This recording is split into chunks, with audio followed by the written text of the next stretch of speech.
When success touches you, you either fly high or stay grounded, remembering the favors of the Creator. Obstacles should never make you forget what exactly you are. This is how we define the life of Muhammad Ali, the greatest. Cassius Marcellus Clay was born to Cassius Marcellus Clay Sr. and Oressa Grady Clay on the 17th of January, 1942, Kentucky, US. Both he and his brother Rudolph Clay were raised as Baptists. He was a dyslexic student and faced racism throughout his growing up years. An incident which really shook him up during his childhood was the murder of Emmett Till, a 14-year-old Afro-American boy brutally lynched by a group of white Americans in Mississippi. The fact that his murderers were acquitted drew more violent attention. This mishap had a deep impact in the life of a young Cassius Clay, which was later informed by his daughter.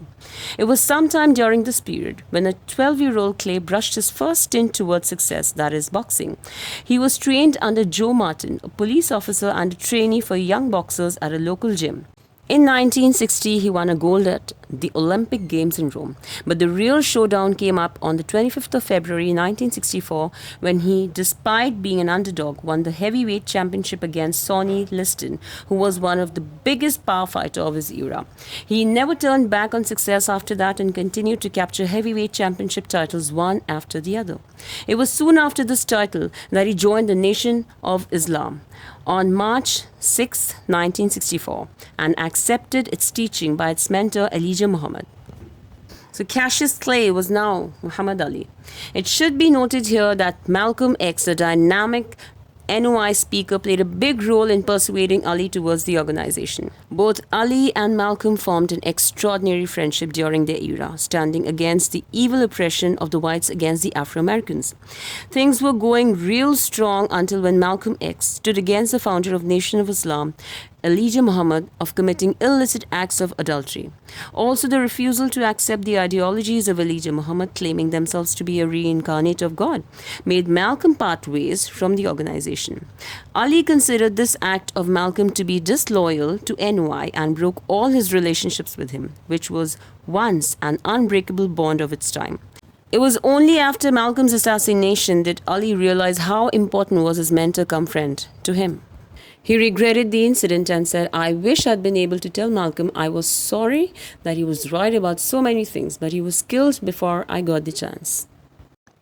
In 1967, Ali refused to be a part of the US Army in war against Vietnam on religious grounds, and hence was stripped of the championship titles that he had won over the years.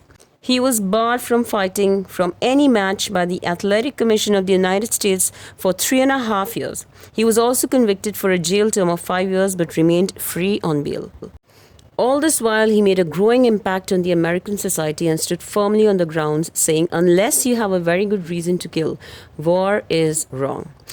In October 1970, Ali was allowed to return back to the ring, but he was no longer as he was. Although he did win many fights, over the next 30 months, his most notable victory after his exile was when he defeated Joe Frazier in October 1975 in Philippines, considered as the greatest prize fight of all time. His later years were marked by physical decline when he was diagnosed with Parkinson's disease, which continued till his end of time. Around mid-70s, he turned towards following the teachings of the Quran and Sunnah and replaced the teachings of Elijah Muhammad, which rejected the presence of heaven and hell, their concept of hating the white race as devil and considering their heads as a reincarnate of God. Thus, he became spiritually inclined in preparing for the afterlife, embracing all of humanity. His exemplary dramatic life was portrayed on screen by none other than Will Smith in the 2001 movie Ali. There are many more documentaries subjected to his lifelong journey, which is an inspiration to many. Amongst many of his achievements, Ali was a member of the International Boxing Hall of Fame and also awarded the Presidential Medal of Freedom. From being an African descendant to being racially segregated during his growing up years, from an amateur fighter to the world heavyweight champion, from standing true for the black lives oppressed from the whites to accepting and acknowledging the teachings of Islam till his last breath, Muhammad Ali was a true inspiration, motivating millions till date.